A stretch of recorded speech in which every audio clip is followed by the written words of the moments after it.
안녕하십니까, 김준형입니다. 오늘은 수원에 위치한 경매물건 분석해 보도록 하겠습니다. 수원시 팔달구에 위치해 있고요. 매각 조건에 보면 유치권도 걸려있는 물건이고, 그리고 매각 물건의 현황을 보면 생활용 숙박시설로 나와 있는데요. 제가 지금부터 이 물건에 대해서 분석을 한번 해보도록 하겠습니다. 이 물건은 감정가에서 20억 정도 떨어진 물건 반값으로 진행이 되는 물건인데요. 금액이 이렇다 보니까 문의가 많이 들어오고 있습니다. 이 물건에 대해서 주의해야 할 점을 제가 지금부터 이야기를 해보도록 하겠습니다. 구독자님들을 위해 카페를 개설했습니다. 더보기와 고정 댓글에 카페 링크를 확인할 수 있고 카페 가입과 가입 인사 꼭 부탁드립니다. 우선 첫 번째는 매각의 조건에 유치권이라고 신고가 되어 있는데요. 유치권의 성립 요건은 뭐죠? 제가 간단하게 이야기를 드리겠습니다. 첫 번째는 채권의 변제기가 도래할 것이고요. 두 번째는 경매 부동산을 점유를 하고 있어야 됩니다. 그 점유란 것은 기입 등기 전부터 점유를 해야 하는 것이고요. 세 번째는 유치권 배제 특약이 없어야 됩니다. 제가 세 가지 요건을 간략하게 설명을 드렸는데요. 경매 정보지를 보면서 하나하나 분석을 해보도록 할게요. 먼저 경매 정보지의 사진을 보도록 하겠습니다. 첫 번째 요건은 생략을 하기로 하고요. 점유에 대한 부분은 경매 정보지 사진으로도 대략적으로 확인을 할 수가 있는데요. 지금 경매 정보지의 사진을 이렇게 넘겨보면 유치권에 대한 내용이 전혀 없습니다. 보통 유치권자들은 이렇게 건물 외벽에 유치권 행사 중이라고 작성을 해놓든지 아니면 출입문 앞쪽에 유치권 행사 중이다라고 이렇게 작성을 다 해놓는데요. 이 물건 같은 경우에는 지금 유치권 행사 중이라는 그런 현수막은 전혀 보이지 않습니다. 이 사진은 감정평가사가 경매 초기에 감정평가 명령을 받고 나가서 촬영한 사진으로 보이는데요. 지금 사진을 이렇게 돌려보면 유치권에 대한 부분은 전혀 찾아볼 수가 없는 물건이고요. 제가 보기에는 점유 요건인 경매 기입 등기 전부터 점유를 할 것이라는 부분에서 조금 의심이 되는 그런 경매 물건인데요. 이렇게 사진을 계속 봐도 유치권에 대한 내용은 전혀 나오진 않습니다. 제가 보기에는 유치권에 대한 사항은 조금 의심이 드는 부분이고요. 그리고 세 번째 요건인 유치권 배제 특약이 없어야 된다는 부분인데요. 저희가 실제로 유치권 배제 특약이 있었는지는 알 수는 없겠죠. 매각물건 명세서 비고란을 보면 이런 내용으로 나와 있습니다. 유치권자 건설회사로부터 건물의 공사대금 17억 정도의 유치권 신고서가 제출되었다고 하고요. 2024년 9월 2일 날 제출이 되었네요. 2024년 11월 1일 날은 근저당권자가 건설회사에 유치권 배제 신청서를 제출을 했고요. 그리고 2024년 11월 8일 날에도 채권자인 대부회사가 유치권 배제 신청서를 접수한 상태입니다.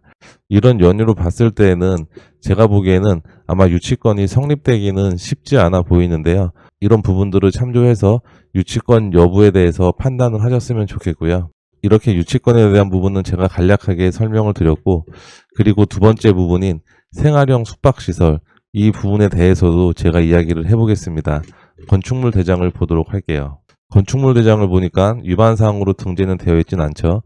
근데 1층은 근생 사무소로 되어 있고 2층부터는 다 생활용 숙박시설로 이렇게 되어 있습니다. 그리고 4층, 5층, 7층까지는 다 생활용 숙박시설로 되어 있고요.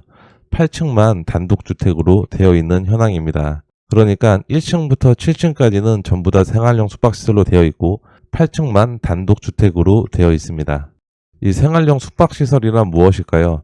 아마 아는 분들은 다 아실 거라고 생각이 되는데요. 생활용 숙박시설이란 오피스텔과 호텔의 중간 지점으로 보시면 되고요. 원칙적으로는 주거로 사용하지 못하고 숙박시설로만 이용을 해야 되는 것이 생활용 숙박시설입니다. 정부에서도 숙박업 외에는 다른 용도로 사용하지 못하도록 규제를 하고 있는데요.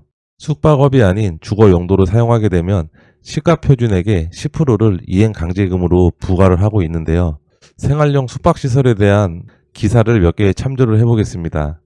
생활용 숙박시설 규제 임박, 기존 입주민들만 반발이라는 기사의 제목으로 2021년 2월 달에 났던 기사인데요. 생활용 숙박시설을 정부가 2021년부터 심하게 규제를 하고 단속을 해왔습니다. 그리고 그 다음 기사로 보면 생활용 숙박시설 주민들 전전긍긍, 용도 변경 국토부 지자체 모두 방관이라는 제목으로 또 기사가 나왔는데요. 2024년 4월 1일입니다. 실제로 생활용 숙박시설로 분양해서 주거용으로 사용하시는 분들이 상당히 많이 있는데요. 지금 그런 분들이 전부 다 정정긍긍을 하고 있고 지자체나 국토부에서는 그냥 방관을 하고 있다는 주제로 기사가 이렇게 작성이 되어 있습니다. 그리고 다른 기사를 보면 집인데 집이 아니다. 생활용 숙박시설의 비밀. 이렇게 보면 생활용 숙박시설은 기사에서 보듯이 정상적인 건물이 아닌 것으로 그렇게 다 생각이 됩니다. 그리고 기사를 또 다른 걸 볼게요. 정부 결국 기존 생활용 숙박시설 용도 변경 허용, 신규 생수군 숙박업만이라는 주제인데요. 이 제목을 보면 알 수 있듯이 생활용 숙박시설로 분양을 받아서 피해보는 분들이 상당히 많기 때문에 결국엔 정부에서도 용도 변경을 일시적으로 허용을 해준 거고요. 이 이후에 생기는 생수에 대해서는 용도 변경은 해주지 않는다라는 내용으로 정부에서 발표한 바도 있었습니다. 그리고 화성시의 기사인데요. 화성시는 생활용 숙박시설을 합법화를 지원을 한다라는 그런 내용의 기사도 있습니다. 한동안 생활용 숙박시설이 상당히 시끄러웠기 때문에 지자체에서도 조례를 바꿔가면서 이렇게 합법화를 지원을 해주는 것이고요. 그리고 최근의 기사인데요. 2024년 12월 7일 날 난 기사입니다. 염태영 생활용 숙박시설 합법 사용 건축법 개정안 대표 발의라고 써 있습니다. 이제 국회의원들도 법을 통해서 뭔가 양성할 수 있는 방향을 찾는 것 같죠. 이렇게 문제가 많은 게 생활용 숙박시설인데요. 정부에서는 생활용 숙박시설을 오피스텔로 용도 변경을 해준다라고 하지만 실제로 생활용 숙박시설이 오피스텔로 용도 변경이 된 거는 약 10% 이하에 불과하다고 합니다. 그 이유는 생활용 숙박시설에서 오피스텔로 변경을 하기 위해서는 주차시설을 더 확보를 해야 됩니다. 건물이 다 지어진 상태에서는 주차시설을 추가로 확보하는 게 상당히 어려운 일인데요. 외부 주차시설을 추가로 비용을 내고 공간을 확보해야 되는 그런 불편함이 많이 따를 것으로 보입니다. 그리고 저희가 오늘 보고 있는 이 물건 같은 경우에는 건축물 대장을 보면 주차시설이 몇 대가 되어 있는지 알 수 있는데요. 건축물 대장을 보니까 주차장이 총 8대로 되어 있습니다. 지금 이 호실이 37개 호실인데 주차시설은 8대, 오피스텔은 가급적 한 개 호실당 한 개 주차 시설이 기본으로 설치가 되는 것으로 그렇게 알고 있는데요. 이 건물 같은 경우에는 만약에 오피스텔로 용도 변경을 진행하려고 준비를 하더라도 주차 대수를 대충 잡아도 29대, 30대 가까이는 확보를 해야 되는 그런 물건으로 저는 생각이 되고요. 실질적으로 오피스텔로 변경하기에는 불가능하다고 저는 개인적으로 생각이 됩니다. 건물도 2023년식 건물이라 외관도 상당히 깔끔하고 컨디션도 좋은 건물로 생각이 되는데요. 제가 보기에는 이 생활용 숙박시설 이 부분이 이 건물에 대한 가장 큰 하자인 것 같습니다. 만약에 오피스텔로 용도 변경을 했다고 하더라도 37개 호실이었죠. 순식간에 37개 호실, 37세대가 되는 다주택자의 분류가 되는 것이니까요. 이런 점들도 한번 고민을 해야 될 부분인 것으로 저는 생각이 됩니다. 그리고 생활용 숙박시설은 엄연히 근린생활시설로 구분이 돼서요. 취등록세도 4.6%인 점은 참조를 해주시고요. 제가 지금까지 설명드린 유치권과 생활용 숙박시설 이 두 가지 문제점 중에 어떤 문제가 더 큰지 이해가 되시겠습니까? 제가 보기에는 생활용 숙박시설로 되어 있는 게 훨씬 더 문제가 심각하다라고 생각이 되는데요. 제가 지금부터 경매 정보지를 보면서 경매 물건 정보에 대해서도 한번 설명을 드리도록 할게요. 사건 번호는 2024 타경 51,976번입니다. 소재지는 경기도 수원시 8달구 구천동 32-7번지에 위치해 있고요. 입지를 한번 보도록 할게요. 입지를 보니까 입지는 나빠 보이지 않죠? 수원 남문 근처에 위치해 있고요. 이 근방은 그래도 꽤 번화한 그런 지역입니다. 이쪽이 지금 수원역이 되겠고요. 수원역에서도 그렇게 멀지 않은 지역이고 여기 남문도 상당히 번화한 지역이어서 아마 임차 수요 맞추는 데는 큰 문제가 없는 그런 지역으로 저는 생각이 됩니다. 이렇게 지도를 전체적으로 쭉 보면 위치는 그렇게 나쁘지 않다라는 생각이 들긴 하죠. 지도를 조금 축소를 해보면 이렇게 되어 있는 지역이 있고요. 토지 모양은 이렇게 길게 되어 있습니다. 로드뷰를 한번 보도록 할까요? 로드뷰를 보니까 바로 이 건물이네요.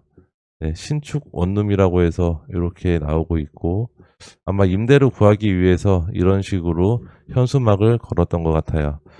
제가 아까 처음에 얘기 드렸던 유치권 현수막이 아닌 임대 현수막이 붙어 있네요.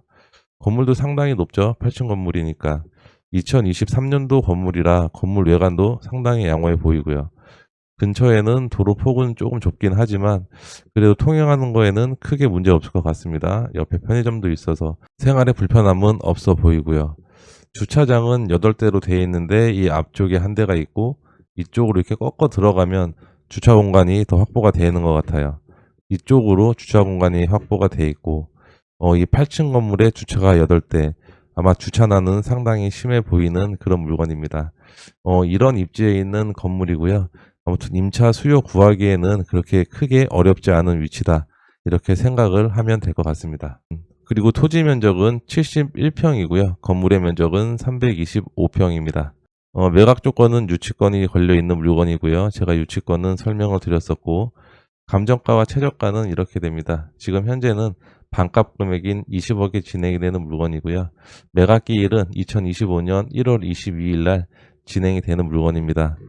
그리고 제가 매각 물건의 현황도 얘기는 해드렸었고요. 제시의 건물로는 지하층 사무소가 있는데 매각에 포함이 되어 있습니다. 제시의 건물 같은 경우에는 아마 위반 사항으로 생각을 해도 될 것 같긴 한데요.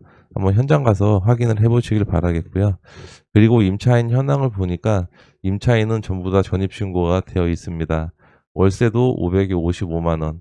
그렇게 작진 않죠. 제가 보기에는 원룸으로 생각이 되는데 월세도 그렇게 작진 않습니다. 55만 원, 65만 원. 아마 방의 사이즈에 따라서 조금 다른 것 같기는 해요. 이렇게 다 전입신고는 되어 있고요. 원칙적으로 생활용 숙박시설은 전입신고를 하지 못합니다. 이 부분도 걸리면 아마 과태료가 맞을 수 있는 그런 요인이고요.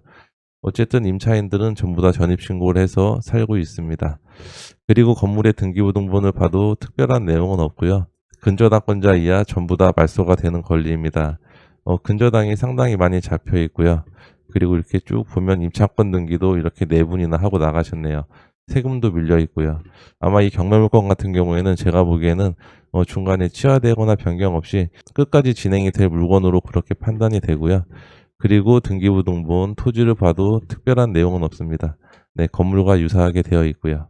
지금 이 보는 물건 같은 경우에는 37개호실이니까 한 개호실당 월세 50만 원만 잡고 대충 계산을 해봐도 아마 월 1,500 이상은 충분히 나올 수 있는 건물로 보여지고요.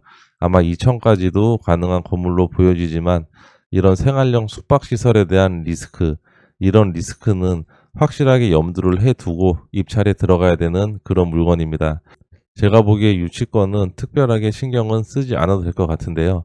아마 대출은 나오진 않을 겁니다. 보통 유치권 신고되어 있는 물건들은 대출이 잘 나오진 않거든요. 이런 부분들까지 확인을 해서 종합적으로 판단을 해보시기를 바라겠고요. 오늘 제가 준비한 내용은 여기까지입니다. 제 영상이 도움이 되셨다면 구독과 좋아요 부탁드리고요. 다음 영상에서 뵙도록 하겠습니다. 감사합니다.